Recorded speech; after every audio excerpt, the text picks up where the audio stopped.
Live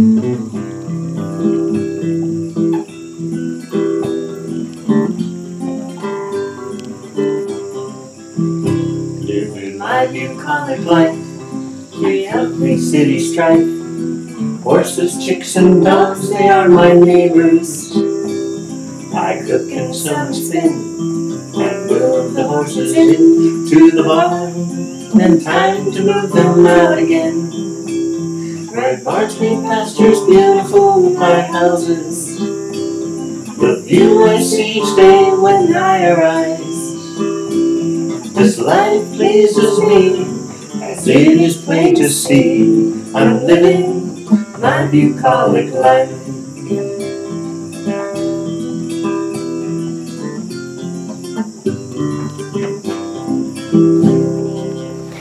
Welcome to part, oh my gosh, what are we now? 3, 4, 3, part 3. And I just want to have a little chat. I think that the jacket is going well. I'm liking the idea of doing it, you know, the way the instructions say and Claire say, but adding a little of my own input to there. I think it's working out for me.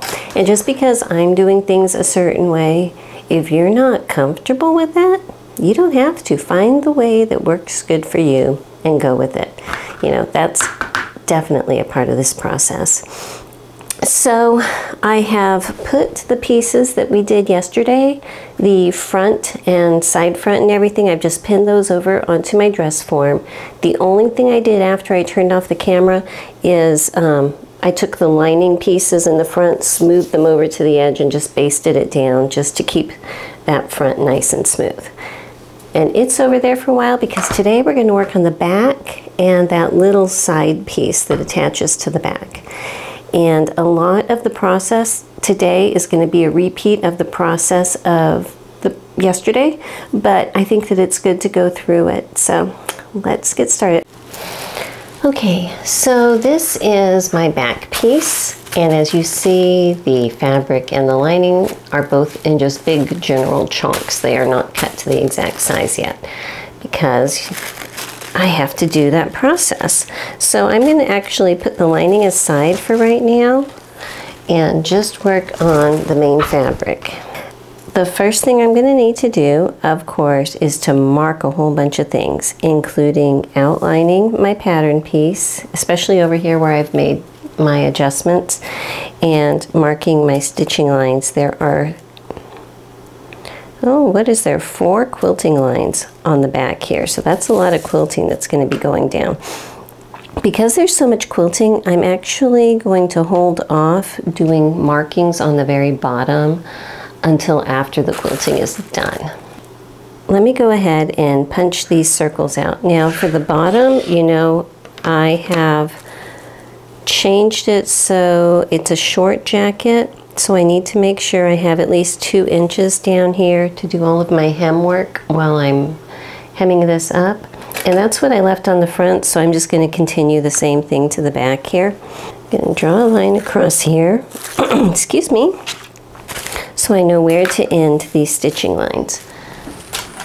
So what that means is these little holes here, those were for if I had darts, and I've omitted those darts by tweaking it on the outside edge, so I'm just going to ignore those. But I'm going to be putting new holes in the stitching lines. It doesn't say which one is for size 14, so I'm just going to pick the one that looks like it's over here. Usually the one that's closer to the middle between them is the one, so that's what we're going with. So the very first thing, and actually the only thing I'm going to mark first, is outlining the entire piece and marking these lines, because everything can change based on that. So I'm just going to pin my outside edges and using my red pin to mark the top and the bottom of these. I think will be good. I'm going to put that aside and use my black one to outline it. You don't need to watch me do that. You know what? I just made another executive decision. I'm not going to outline it. What I'm going to do is I'm going to cut it out based on the pattern size, because I know the pattern fits. But what I'm not going to cut is this bottom strip. I'm going to leave this blank and draw the line at the bottom so I know where it should be. That way everything else is to the right dimension, and after I quilt it, if things bunch up, I can just make this adjustment then, but I don't need to worry about all this other stuff. So, you know, figuring out, fine-tuning the process all the way around, and I will come back and mark where my notches are. So now that it's cut out, except for the very bottom edge, I'm going to go ahead and, with my ruler, draw where all of these quilting lines are going to be. I'm going to make them fairly dark because my pen will erase, but I need to be able to see these through the lining. So if I place my lining on top, I don't know if you can see it, but I can see that line right there. So I'm going to go ahead and just connecting the dots here. What I'm also going to do is just come back, and where my notches are, I am just drawing some little lines because that's what I feel like today. Okay, and now I need to do the same type of a process with these tiny little pieces. There's no quilting on these. These go underneath. They attach this way. So I'm just going to cut these pieces out. I am going to leave the bottom a little bit long, even though there's no quilting here. If I need to blend this edge into something, I have space, so you know, that doesn't hurt anything. Am I feeling guilty right now for omitting about 45 minutes of stitching? No, I am not, and I'm going to do it one more time, because the next instruction that they want you to do is to put your fabrics together like this, and hand baste every seam, this seam, the side seams and everything to the other one, and then go over to the sewing machine and stitch it for real. And I am going to count pinning it very carefully and conscientiously, matching up, you know, everything that I need to. I did not mark my notches, but I will mark my notches, match them up very conscientiously, but I'm not going to baste and sew on something that's flat. If it was a very curvy thing and I was working in ease, that's a totally different subject, but something that's just flat seams, I'm just going to pin them and sew them. So, all right, so I stitched it. I have not pressed it yet. I'm going to press everything at once, but I'm going to do the same thing with my side pieces. So if I open this up, 2 notches here matched up with my 2-notch side of my side piece. Make sure those line up well. And I will just carefully pin it and stitch it down this side at 5/8 on both sides. Okay, so with my steaming iron, I am pressing my seam I just sewed flat just to set all those stitches in. Now I'm going to open it up, set it over my seam roll,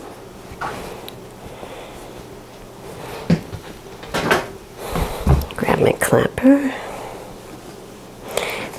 and press it open, trying not to erase my stitching lines here. These two looks like I'm going to, but you know what, I can redraw those. So while that is hot and moist, just pressing it down with my clapper block. Like that. It's going to hold a much better crease for me. And move it so that, because this does have a slight curve in it, and if I put it over my seam roll, you know, I'm able to press it without interfering with that curve.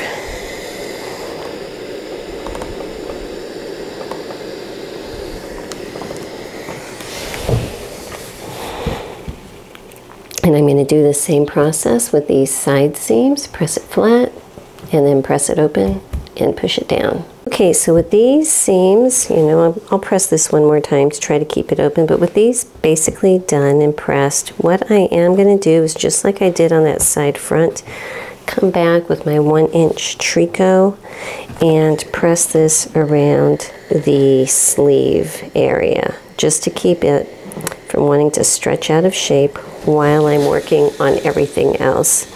I'm going to be putting a piece of interfacing up here really quickly, so I'm not worried about that right now, but these definitely. And again, this is that 1-inch tricot. You know, it has some stretch to it, but it will hold this securely. Okay, so with this part done, I am not putting stay tape across the bottom right now because I'm going to be quilting it first, and I need to know my final length before I know where to cut it. At the point that I cut it, then I'll put a little fusible row of stay tape in there. But for right now, I'm just going to hold off. I think that I'll try to be gentle and not stretch it. Plus, it's pretty much on a straight down here, so I think we'll be fine. So, what I'm going to do now is cut my lining pieces for these two. And I'm going to do it the same way, where I just cut around everything, but I leave the bottom a little bit long. I will be ironing with spray starch these fabric pieces before I cut out though, because you know, it just would help with the stability of it all. But I don't need to mark any of the stitching lines or anything like that, because that's marked on the main fabric. All I need to do is make sure that these joining notches are on there so that I can match those up. But let me go ahead and do that, so next time you see it, these are going to be pressed and starched and cut out and all sewed together for a lining piece that is basically shaped like this. Okay, so here is my lining piece. It's just, you know, sewn up the back seams, the sides, and I've pressed them all open. It is a little bit crisp because I did starch it, because it's just more agreeable that way. So that's another piece done. I'm going to move that over, and I am going to be cutting out the little interfacing that's going to go around the back collar. Okay, they recommend a woven non-fusible. In my own way, I am using a Pellon very lightweight fusible. I think it's going to be fine. I've used it on the front piece, and I like the dimension that it gives. So the main point of this is just to hold the neckline in place for keeping it from getting distorted. I don't need to add any strength. I don't need to add any crispness because my fabric is already so much like that. If your fabric is different, you know, you make your own choices. Now, one thing is, because they recommend to do this on a woven, they're giving you a bias cut layout. So looking at this, that means they want, if your interfacing has a stretch, they want the stretch to go this way. All right. So here's the thing with Pellon, one way pretty much is stable. Everything else is stretchy. So this way is the stable way. Okay, I'm actually pulling on it pretty hard. If I go this way, that's stretchy. This way, that's stretchy, and crossways, that is stretchy. So really, the only way that I cannot lay this is up and down, okay, because that would not work, because that's laying it on the one way that does not stretch. So, because if I'm laying it this way and I pull that way, it stretches, I'm fine. And I'm going to place it down here and just cut this piece out and fuse it to that back neck area of my main fabric piece. Alright, so I am just placing it on my neckline, making sure these edges are lined up and the center back marks, push that over there, are lined up with my center seam. Looks like everything is good. So I am just going to gently press it with my steam iron. There it goes. Just press it straight down here, hold it for a few, lift it and press it over here and hold it for a few.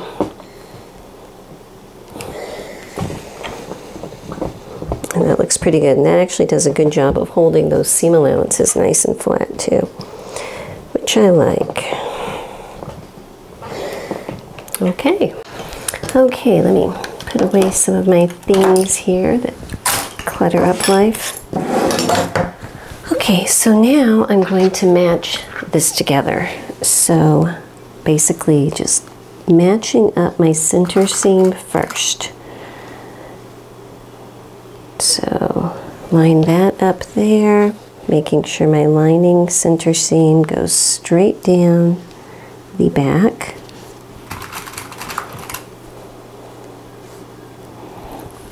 And now I'm going to move that pin, smooth my shoulders and everything up, line them up and pin them so that they are positioned so that everything is matching.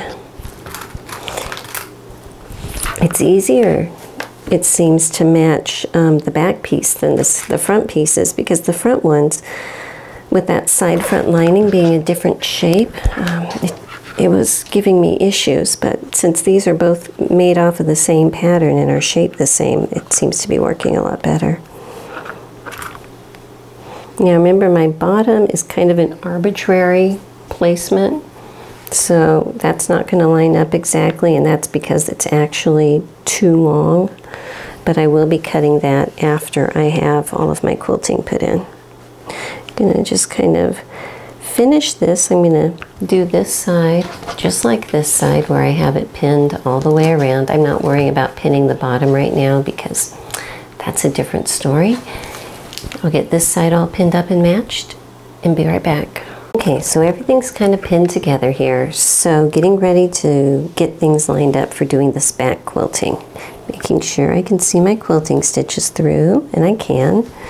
So what I need to do is make these lines that go like this, and they want them to be 3 inches out from the edge of the armhole edge here. So I'm just drawing some very bold lines, and I need to baste along this line, so I'm going to use my white basting thread and big basting stitches here, and doing the same thing on that side.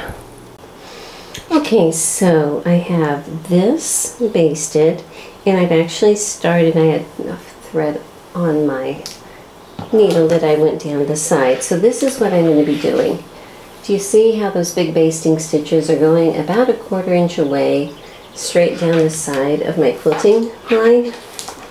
I'm going to be doing that instead of the zigzaggy diagonal basting stitches. I think that that's going to be close enough that it'll hold it very securely, but I won't be sewing over it, so it should be very easy just to pull out when I'm done. So with this, I'm going to do the same thing. At each of these, there's 4 quilting stitches, but before I actually quilt these, what I'm going to do is just put a row of pins going straight down with the grain line in between, just throw these over here, in between my quilting stitches. Now I can tell you one thing, I cut my lining out after I had starched it and ironed it and everything, so my lining did not shrink any from the time I cut it out to the time that I put it on here, okay? But if you look down here, it's a lot tighter. This is a lot looser weave, okay? So basically what I'm trying to say is my lining is going to be keeping it from stretching out any further. If this lining was not being put on there right now, I think that there would be a very good chance that my sides, because of the nature of my fabric, would be stretching out of shape. So I'm very glad that we're doing this at this point. I'm actually going to go ahead and pin this side over here too, the exact same way, and then just start basting along about 1/4 inch away from each of my quilting lines the whole way down. Okay, sorry for about that last audio. I had left my microphone sitting over to the side and it still worked. Little different, but it still worked. So I want to show you this side. I have already basted the stitching where the quilting is going to be. Okay, so that's basted in. But the lining part is much tighter than the fabric part. Okay, I don't know if it's just because the weave, I don't know why. But once I get it quilted, I'm going to come back with my steam iron and try to compress it back in just using steam. I think that that's going to be good. But what I noticed is that in their instructions, oh, here it is, way up here in chapter 48, couture tip, what they want you to do is actually tighten up the lining. Something to do with the way that it's going to shape. So I feel like I can actually skip that step because my lining is already tighter than my outer fabric, you know? So I'm going to go ahead and get started quilting. I'm going to use my sewing machine. And like I did on the front, I will be very, very carefully backstitching just to make sure it's secure. And I will start every stitch at the top and go down. You know, it's very important that you're always going the same direction. Otherwise, it can cause issues. Okay, so I've actually gone ahead and done the first 2 center rows. I took my pins off of the center seam. I don't think that's necessary right now, but I wanted to point one thing out. I did say I'm going to backstitch, and I am, but I'm only going to go back like 1 stitch or so, and that is because, just, you know, trial and error. I did, and I looked, and when I went back and then up and then back again, that was too much. That did show. So I realized that I can go back once, but that's about it. Test it on your fabric. Mine's very thick, so I can camouflage a lot. You might not be able to, you know, so just trial and error. But what I'm doing is I'm starting up here at the very top. Be careful of these pins. I've already stabbed myself quite a bit. And get my foot right over the top of my quilting line that I can see through my fabric. And by hand, I'm going to go forward 1, back 1, forward 1. I'm just going to run it straight down where I can see here. Trying not to stab myself.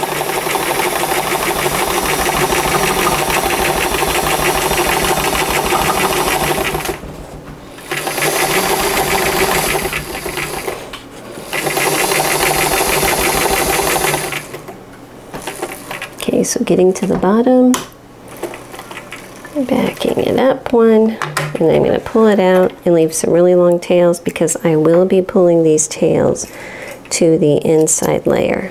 Okay, so when it's all done, that's kind of what my quilting stitches are going to look like. I'll be ironing this so the shadow of marks behind it's going to disappear. But I think it's going to work. So I'm going to go ahead and I start in the center and I work my way out. So the first 2 I did was in the center, and then I'll work this side out, and then I did this one, and then I'll work out from there. Okay, so I'm over here at my ironing board, and I am pulling most of these pins out that were all over because they keep stabbing me, and I don't like that.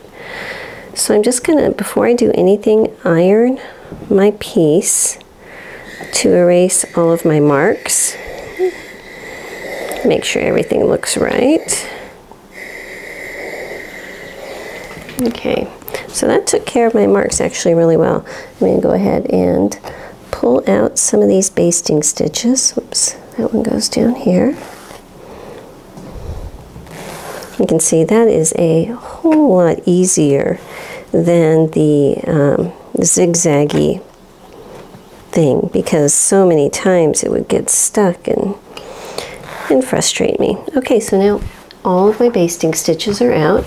I'm going to do the same thing on this side, go back to the table, and we're going to tuck in and tie off all of these threads that are just hanging out here. So I'm going to do all these bottom threads first, you know, using my easy threading top loading needle there.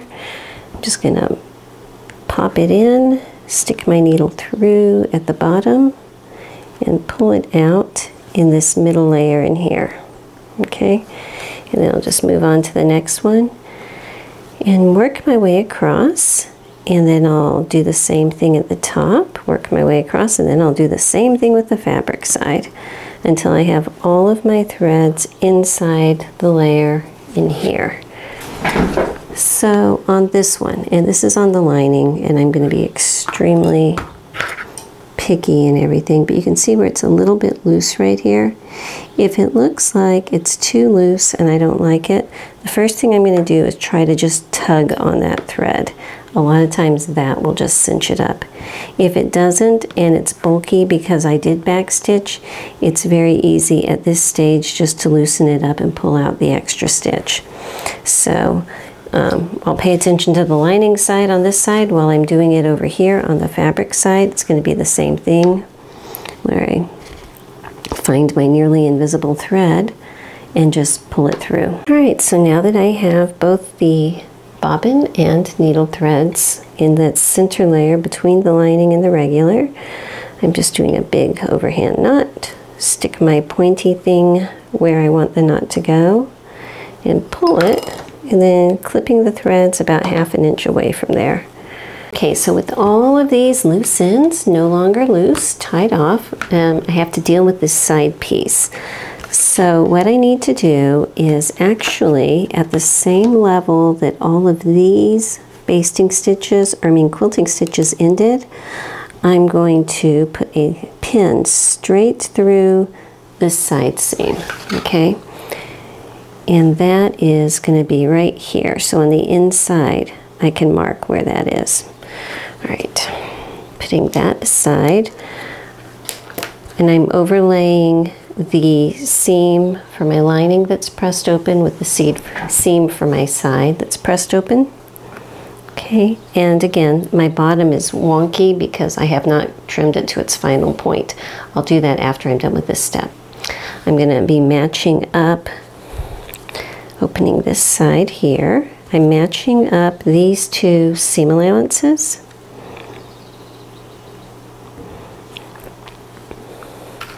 And from this mark that I made here, from that point up, I'm going to be doing a little running stitch just to hold all of this together. It won't be visible from this side or from this side, but seam allowance to seam allowance, it'll be very secure. It looks like they want me to sew it fairly close to the seam edge here, so I'll probably be about 1/8 inch away. I think that that's going to give me close enough, but without getting in the way of this here. Okay, so I did put my knot right here. I don't think that's going to hurt anything, and it is more or less on the lining side instead of the outside. And I'm just taking little stitches, you know, they're not the tiniest, but they're not basting stitches either, and just running straight up that side. Okay. So it's about 1/16 inch away from that seam. So when I open it, it's gonna hold this lining to the back here invisibly, which is kind of cool. Okay, so now that I have all of this done, I need to go ahead and make my bottom edge the correct size. So I have my pattern laid appropriately up at the top where everything matches up there. Well, all right, so now I have everything positioned right up at the very top, and I can look at this and say, all righty, this is my final bottom edge. And I've ironed it a few times, so I can't show you exactly where it was before, but I can tell you it was different. So what I'm going to do is just make a little mark at the beginning and where the seam lines are, basically. And then with my ruler, I can just come back here and connect them. So I have a nice straight line from seam line to seam line, like that. And I'm going to do the same thing with my little small piece. I'm going to line it up so it matches at the top, and put a line over here where this bottom edge is. And get my ruler here and connect those two. Okay, so I'll do that same thing over here, and so that I can move forward with my final piece. Now remember, we only sewed to 2 inches, so this bottom part here is loose and it wants to go in. So I'm just going to pin it up here. There you go, to keep it in place while I'm trimming all of this. What I'm also going to do is actually at the bottom of these seams here, at the very side where these are done, I'm going to come back with my needle and thread and just reinforce those, because I'm basically cutting off my back stitching, so just to keep them from wanting to misbehave or go anywhere. But I like doing it this way. I think it takes all the worry out of possible shrinkage, and it wasn't just possible, it did happen. It was at least 1/4 inch different, I can tell you that. So let me go ahead and reinforce all of these stitches here, and I will be right back. So it's actually been probably about a week since I worked on this last. I just had to take a break, do a few other things, you know, take a step back. And now I think I'm ready to start working on this jacket again. It's not that it's a hard jacket, and it's not that it's a soul-eating jacket like that skirt was. It's just a lot of steps, and sometimes you just want to change. So I'm back now, and this time we're going to finish up putting the sides of the front together with the sides of the back to make one complete bodice piece. All right, so I've got my back and its side pieces here, and I had just very carefully folded this in half and put it in a box to keep it safe while I was working on other things. And I'm not sure if you can tell, but where the quilting is, everything is nice and flat, but there was no quilting done down this center back. And it seems like that's where it's wanting to bubble, if anything, you know. And so part of me, just looking at this right away, wants to run a row of quilting, just a stitch in the ditch straight down the back. And if I'm going to do it, now's the time, because once I put everything else in, that opportunity is too late. So let me take a closer look. I'm going to iron it and see if it just needs pressing.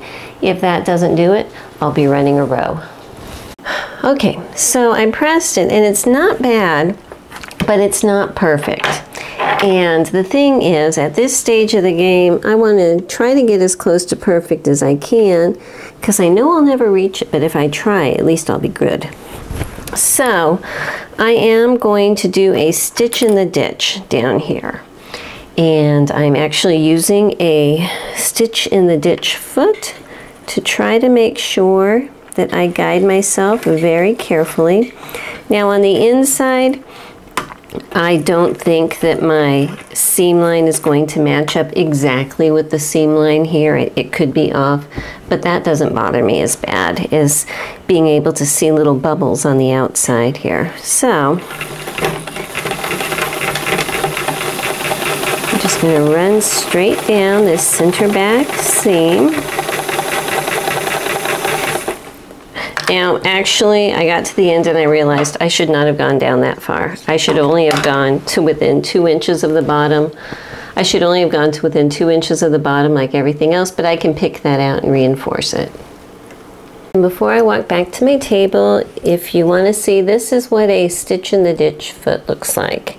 It basically has a little blade, a little guide blade that goes straight through here, straight through the very center. And that blade wants to guide it into a ditch. Okay, so yeah, you can do it without this. This is just, you know, an extra little fun thing, but sometimes having a little extra something, making sure that you don't go wandering off, is what you need. So that's what it is. Okay, so now I have my stitch in the ditch sewn to my lining. You can't really see it on the outside, but it holds that bubble in, you know, and kind of distributes it as it should be. So now I'm gonna come in here, and actually I need to put this right side up and bring this little lining piece underneath so it's out of the way. And I'm going to be matching up the side piece that goes along with it. We're not going to worry about the top right now, we're just going to worry about the sides. So let me pin this lining over here out of the way. And I'm going to be I am going to be matching this side up.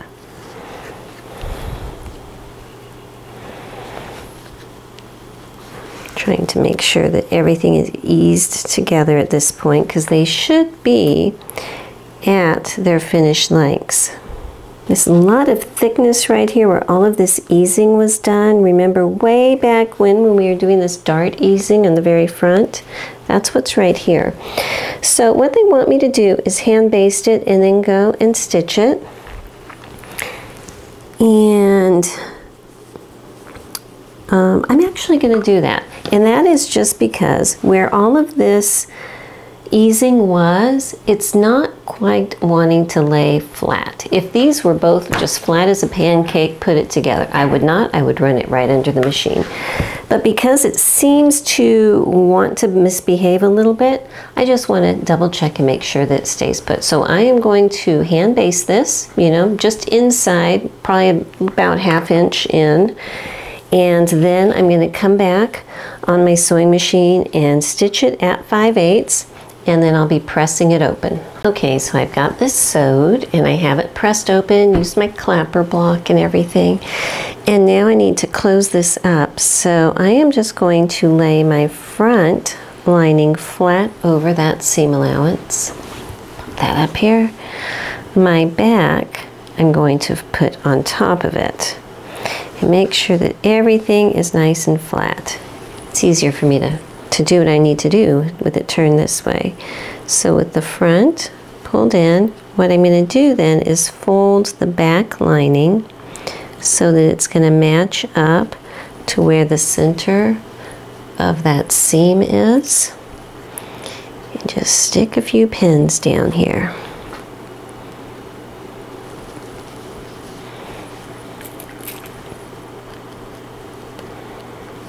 And I know it's been a while since I worked with it, but since I starched and ironed my lining before I started working with it, it's so much crisper and so much easier to handle right now.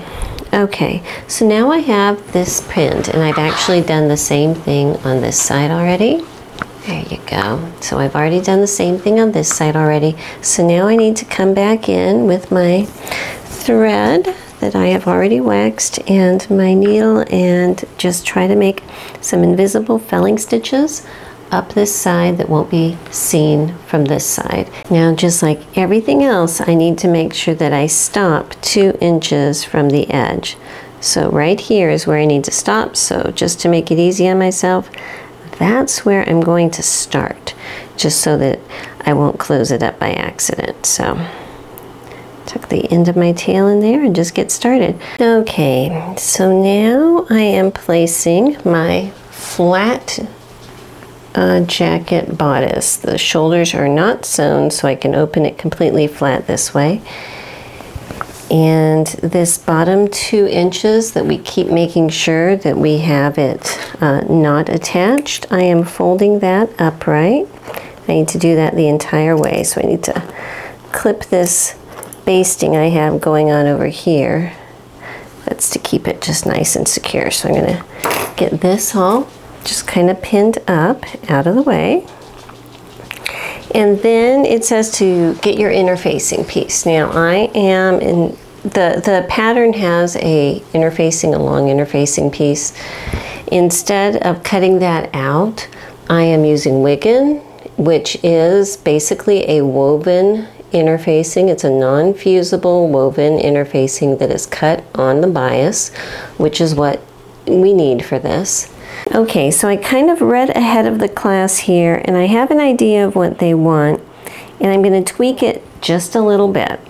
So the first thing is they want you to start your interfacing at this seam. This is the front and this is the side front, and they want your interfacing to start so it just overlaps this whole seam allowance, okay?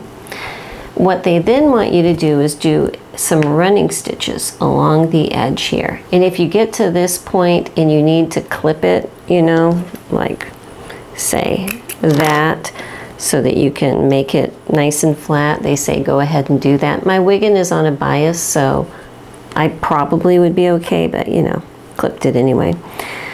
So I'm going to do a running stitch along here. The thing I'm changing is I am drawing a line on my wiggin at 5/8 of an inch, okay? And it is with my heat erasable pen, so it will disappear.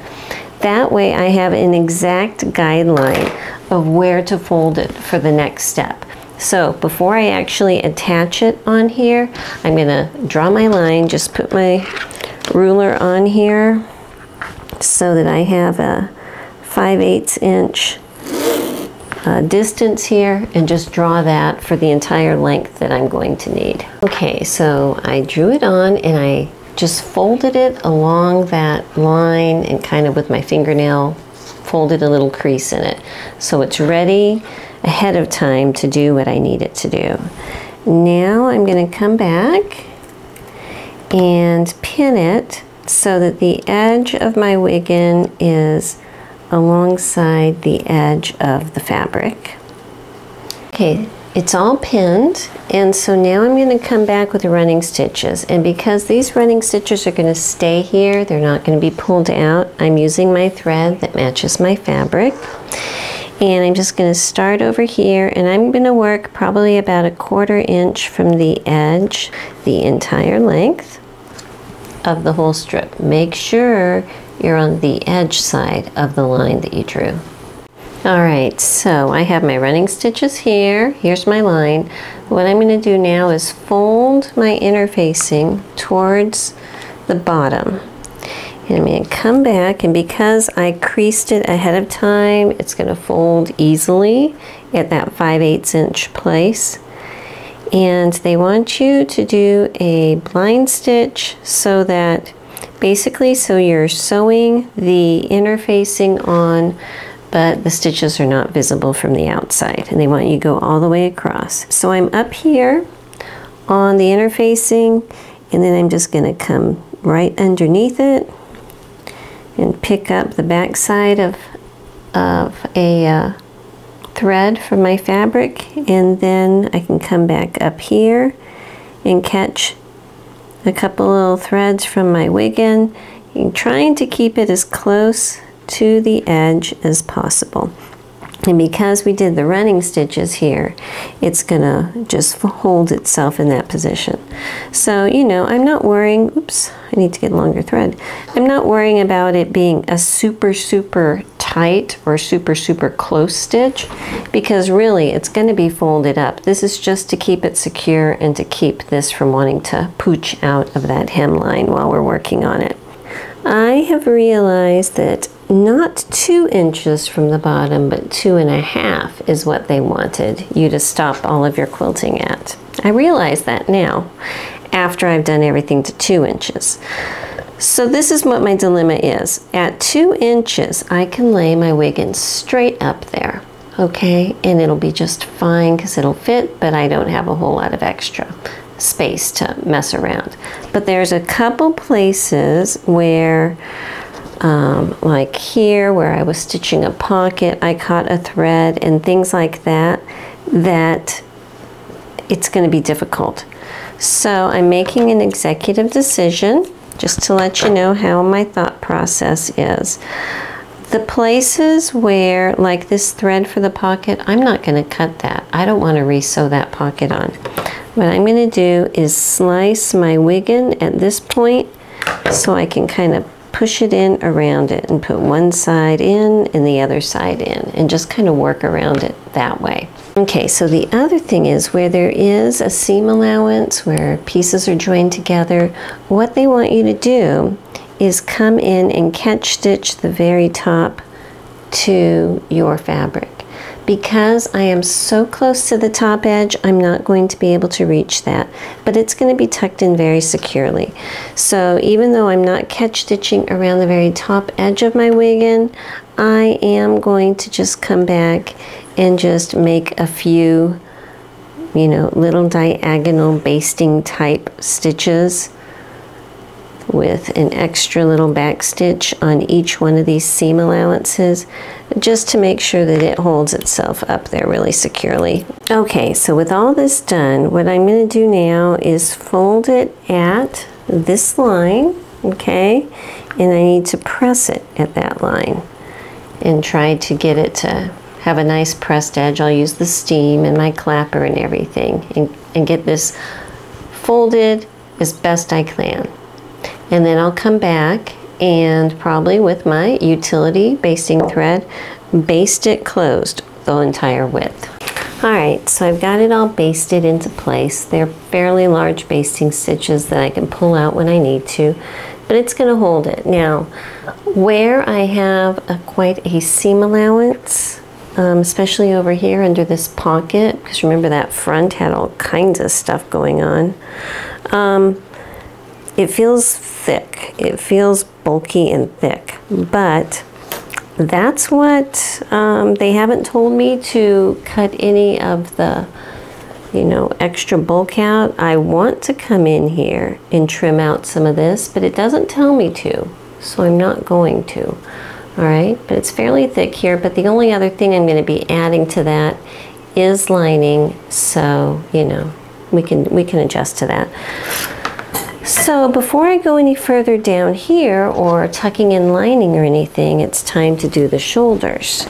So what they're going to have you do is similar to the sides where you have to open up, hang on a second, open up some of these basting stitches so that you can pull the lining down and just sew straight across here, okay?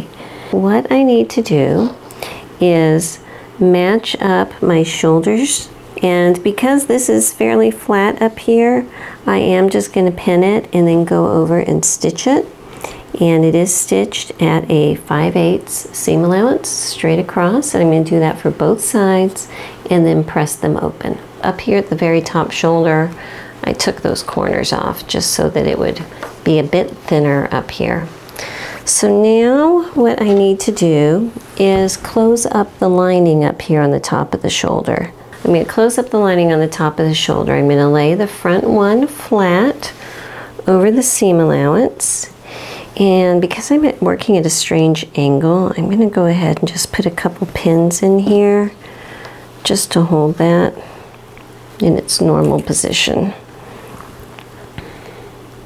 Now I'm going to bring the back one up over it, and again, just like the other one, I'm going to fold it so that the fold line is over the center of that shoulder seam. Right here, I'm going to pin that in place. Let me set my little ham down here, and I'm putting the shoulder on the top of my ham, okay? To try to make sure that I can get everything where it needs to be without that gap. Because when I was just doing it flat and then I rounded it, when you round it out, it's a totally different shape. So one tiny step at a time. I'm not going to rush it, but oh my goodness, I want to. Okay, so this is here now, and now I'm going to unfold this a little bit and lay it here.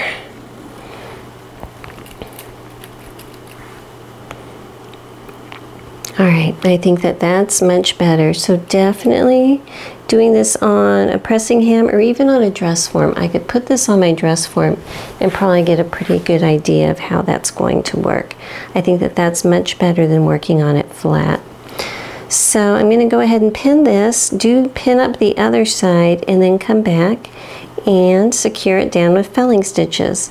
I have to leave 1 inch here so that I can fold in the edge of my neckline. So I'll be able to start it right about here. I'm just going to put a tiny little mark right there where I'm allowed to start stitching, and I'll stitch that to the edge. All right, so now the fun begins because I need to start placing my trim. And this is kind of a tricky time to be putting the trim on because everything is in a very three-dimensional way, but we can do this. So the first thing I need to do is figure out exactly where I want it. And let me put this over here. If my seam allowance is 5/8, just on this side here. If this, where the edge of my ruler is the edge of the fabric when it's folded in, okay? Then I have that much room to play with between the buttons and the very edge of the fabric. So if I just place my braid here, I can see that it's very, very close. I basically have just under 1/4 inch between the ends of my buttons for a placement, all right?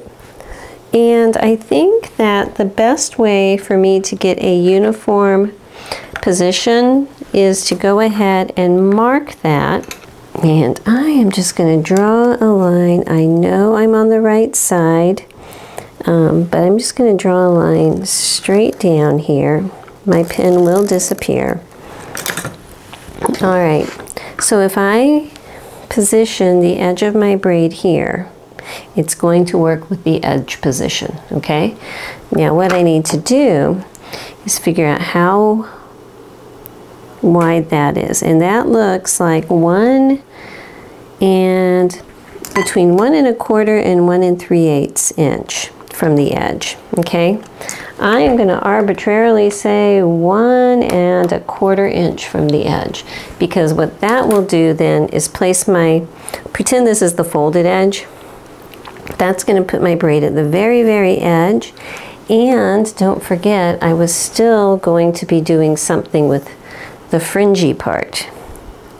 And I want my fringy part to be sticking under like that, okay? So, with all of that being said, what I need to do is I'm going to come back and kind of erase this, and I'm going to be drawing a line at 1 1/4 inch all the way up and around the entire neckline and back down here, 1 1/4 inch in from the very raw edge of all of this. All right, so now I have my line drawn all the way around, and I'm going to line up the outside edge of my braid with that line. All right, so I kind of have it pinned loosely on down here, and I got some big clips. I just have it up around the neck. So I can tell that measuring it in this way, it will fit the braid that I have already made and formed. So what I need to do is start stitching this on. I need to sew it on by hand, and I need to do it in such a way that these two edges here are going to remain open like this, okay? So I'll have to be very, very careful as I'm sewing it by hand to keep this open, and it's the same all the way around here. I should only have basting stitches holding this in around that edge, so I can pull that apart pretty easily. So I'm just going to get started. The way that I'm going to work this is I'm going to get started in the very back and work around this way so I can make sure that as I go, my corner here is going to line up with my corner that is marked.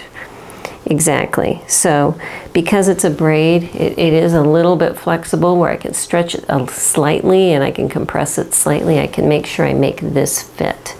And then once I have this, then I'll work my way to the bottom. All right, so far I have just roughly basted this on invisibly. So I used a coordinating matching thread so it would not show, but they're just big basting stitches to kind of roughly hold it in place so that then I can come back and stitch it in better. And I can see right now this little loop is going to drive me nuts because it needs to scoot over better.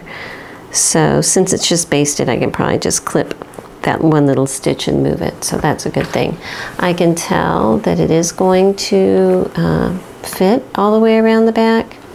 So since my bottom edge is folded already, I know exactly where the end of this needs to be. Now in the instructions, they want you to bring it in and secure it on the inside like that. So I guess the question is that amount of bulk okay for the jacket? And I can also tell you this up here is very bulky. I'm not happy with it, but I really don't know what to do about it at this point. but I'm not happy with that. So I need to cut this one way or another. So let me go ahead and cut it, and we'll just play with it here. I will just be bending this over like this, okay? And, you know, that's okay. It's respectable, but it's not really nice.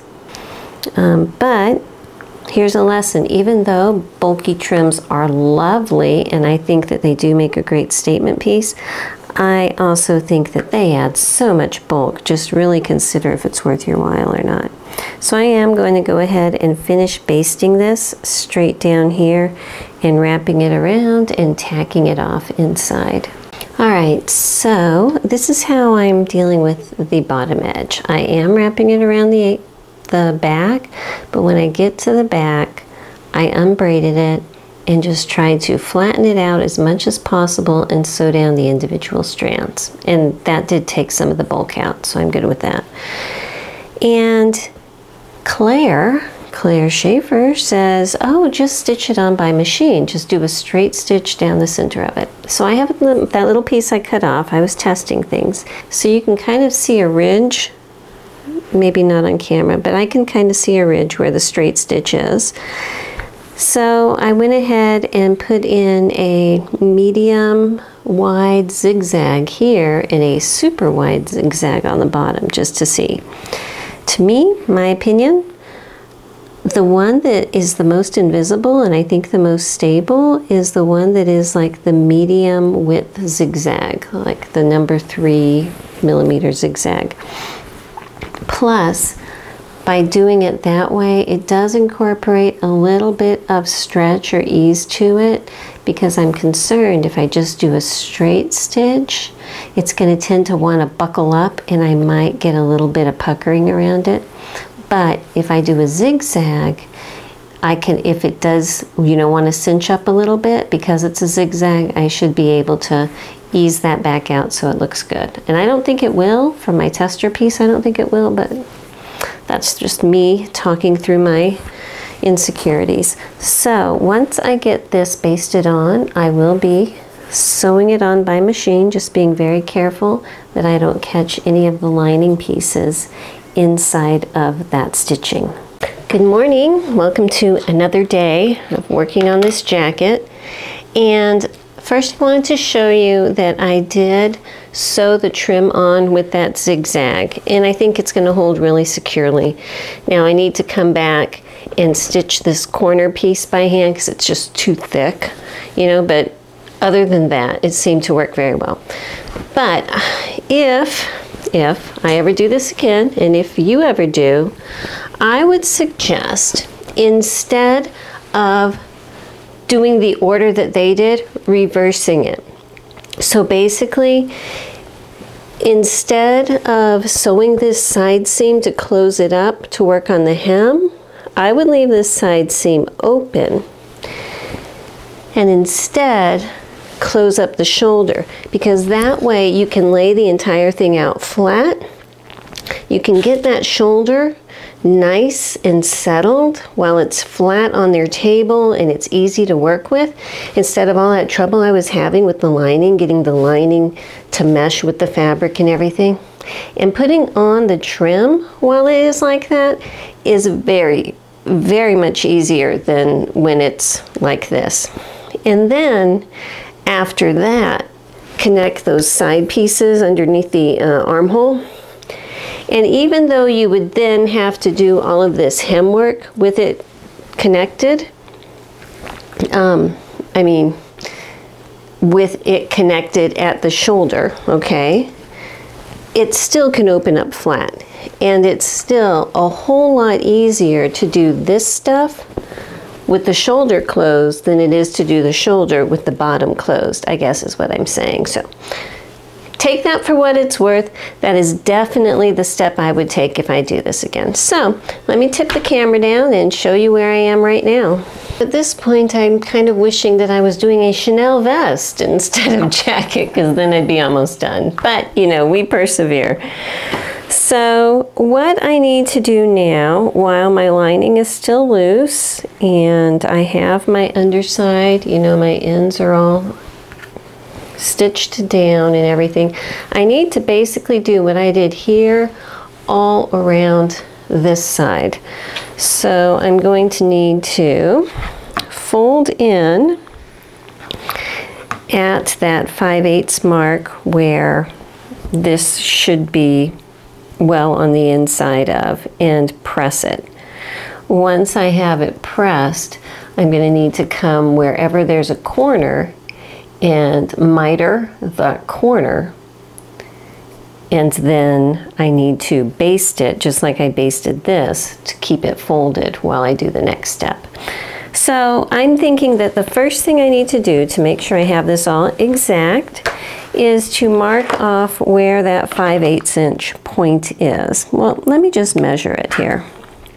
Okay, this is it here, 5/8. 5/8 just gives me a hair of fabric on the outside of my braid. And I want to show you something here. All right, so it looks like if 5/8 is here, I have almost a 1/4 inch showing. Over here, slightly less.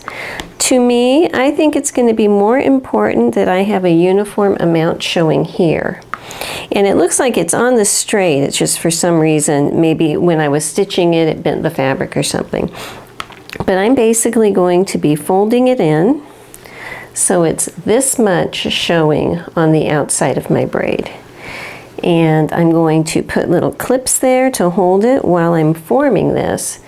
Once I have it all formed up on the side, I'm going to go press it, and then I will come back and start working on the neckline. I think tackling it in 2 different steps is going to work better for me. So I'm basically just kind of bending it in and sticking a little clip, bending it in,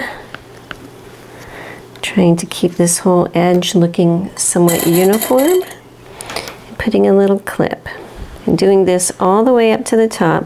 I won't be mitering the corner at this top edge up here until I start on the neckline. I'll be mitering this one down here first. So once I have this all clipped together, I'm going to go press it so that hopefully it will want to stay in this shape. All right, so now I need to start mitering these bottom corners here. If you remember on the skirt, let me show you on a piece of paper here. Basically, if this corner was the corner of my garment, what she wanted you to do on the skirt is fold it up this way and fold it up this way. Pretend these folds are my seam allowance, okay? And at this point, where they intersect, where this triangle, well, my pen's not going to work on this. There. Okay, so that is where all these seam allowances intersect. She wants you to cut to that point and take a little triangle out of it. Blend those 2 together. Fold it in so that this edge is slightly at an angle, and then fold it up. Okay, so if this is my squared corner, I have this slightly in and there's less overlapping because they're just meeting, they're not overlapping, okay? Ooh, I ironed my thumb yesterday, that's what that is. Anyhow, because that's what my goal is, where my pin goes in here is the corner, okay? The corner that I'm trying to match to this corner. So I'm going to aim my scissors at that spot and cut out a little triangle. I'm going to butt these 2 edges together like this. All right. So you can see it's kind of at an angle down here. I really want to compress this more, but for right now it's going to have to be good. So I'm going to put a little clip up there, get my needle and thread using a thread that matches my fabric, and I am just going to stitch over the top of where these 2 join several times just to secure it. So I'm going to start out here where it's outside of the clip, and basically just giant whip stitch tacks just to overcast it enough that it'll all want to cinch together. This should be covered by lining in the next step. Tuck that in. It should be covered by lining, so I am not too concerned that my big stitches are going to show. So anyhow, that's kind of what it is. You know, it's not beautiful, but I think it's going to work. So I'm going to finish securing this. Once I have this secured, I'm going to need to start running some basting stitches. So just big running stitches like this across the edge, just to hold it folded in neatly the entire way up to this point. But I'm actually going to stop probably a couple inches below this point, just again so I have some flexibility to make a miter up here. Now in the instructions it says baste this. I'm actually using my thread that matches because I don't plan on taking these stitches out, because I'm going to be leaving them in to hold this still while I put my lining on. So because of that, I'm using more of a running stitch than a basting stitch, which is basically when I come over to this side, I'm just catching just a tiny little bit and going back under, so it's really invisible from this side, but it's going to do the same thing just to hold it nice and tight together. Okay, so I have my sides done. Now I need to work on this neckline. So I have a scrap of fabric here just to play with, and it says you're going to need to clip it. You know, there you go.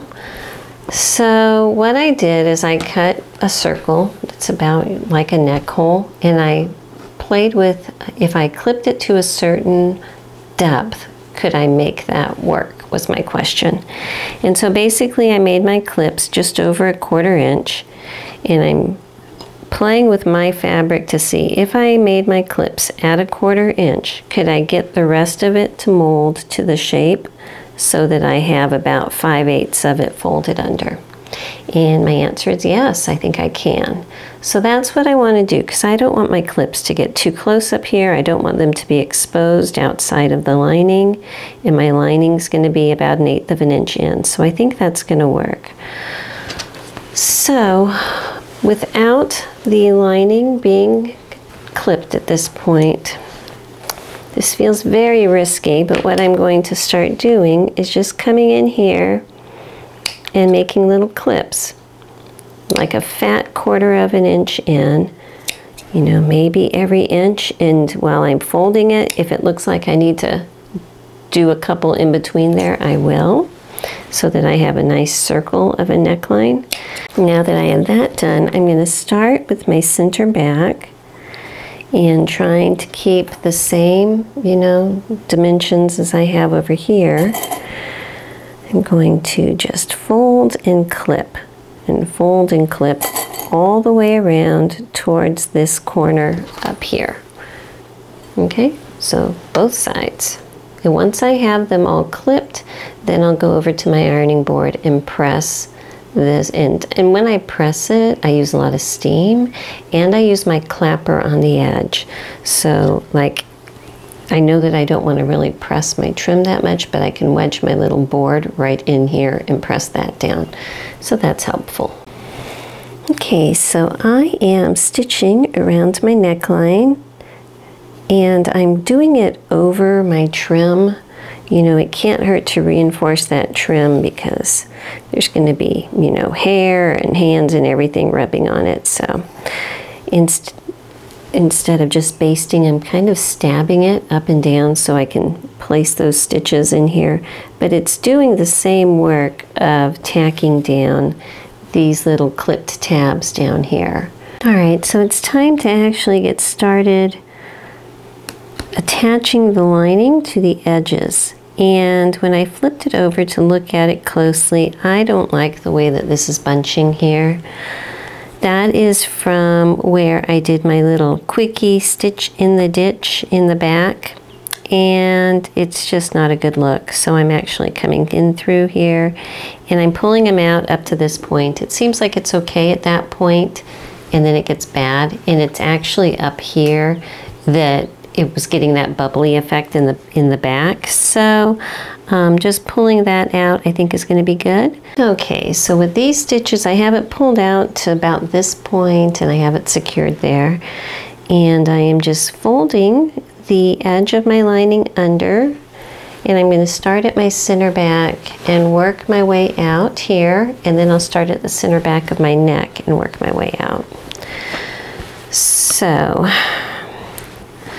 this side actually needs to get folded under because it's an underlap. So I'm folding it so I can see just a little bit of that outside edge, but I don't want to see too much because I want to keep it somewhat uniform, and up near the trim I need to make sure it covers all of my stitching. So what that means is about 1/8 of an inch is all I really want exposed. So with this underlayer secured here, I'm going to go back to my center back and work my way out to it. And because these are loose, if I need to make a little adjustment this way or that way, I can do that.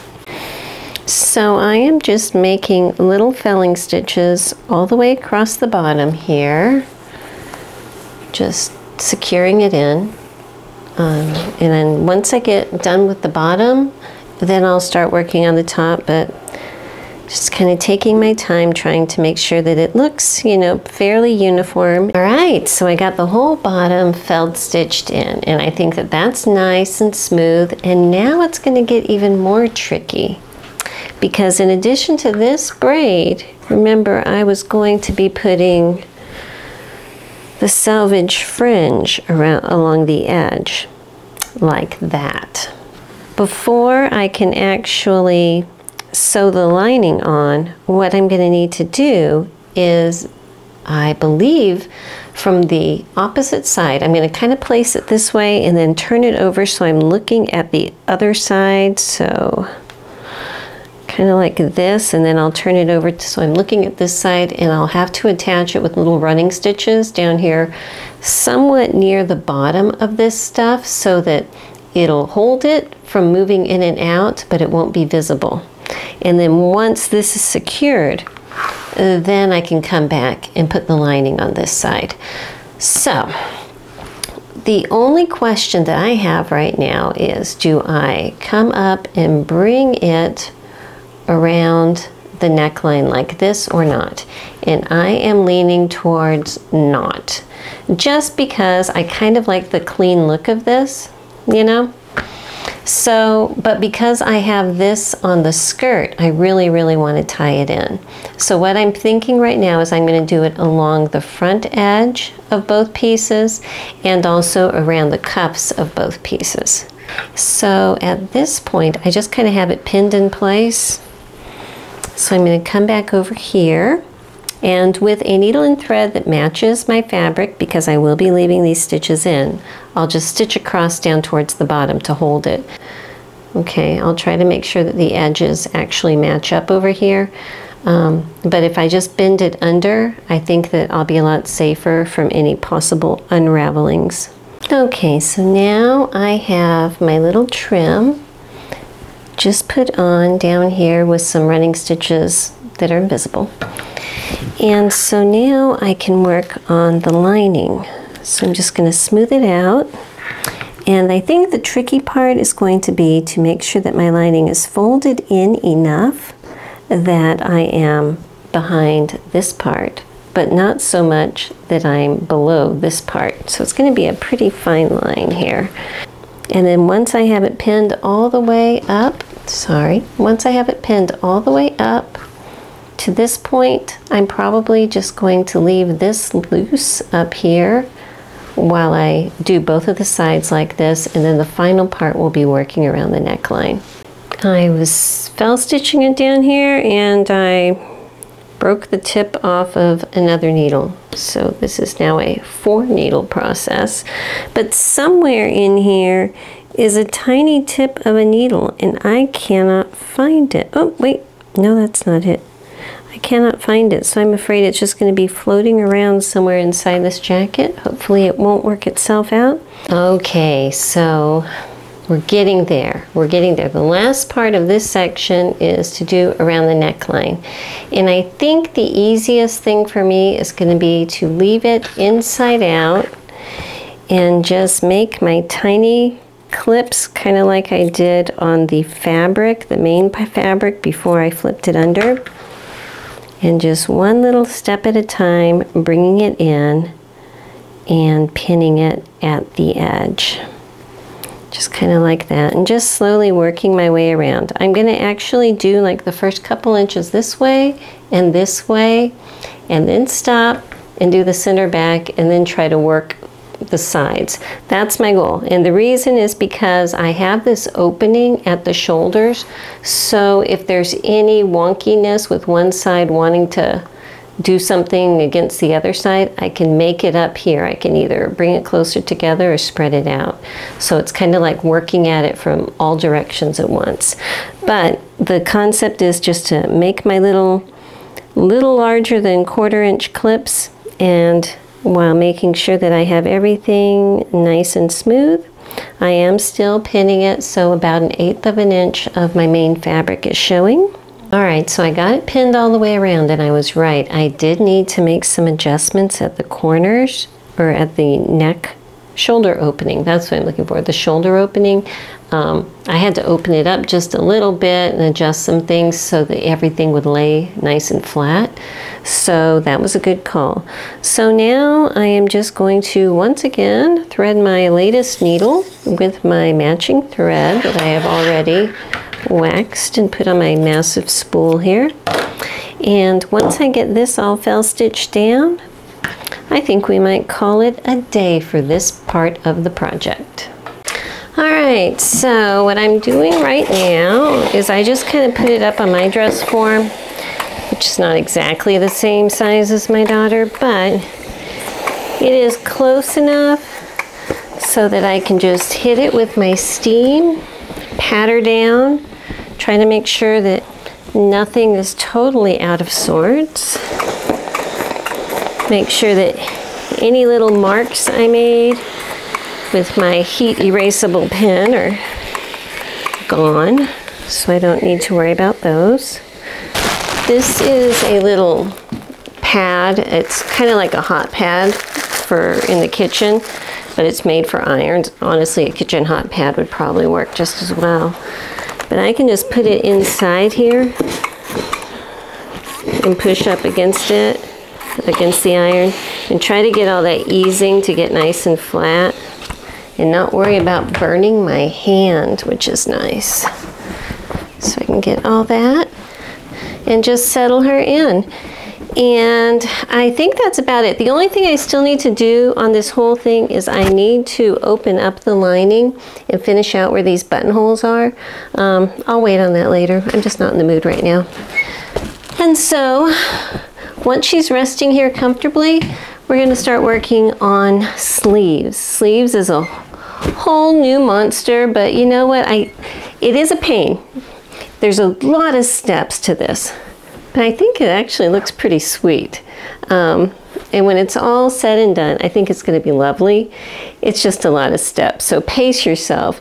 I am actually doing this over a very long period of time. I'm doing like, there was the first video, and then I made the pink blouse. Then there's the second video, and then I made the skirt with the quilty stuff. Now I've done this, and I think I'm going to make that flannel shirt. So it's like I'm kind of pacing myself so I don't get burnt out on it, but it is coming together really, really cute. So I hope you're enjoying it so far. So we'll see you next time. Bye-bye.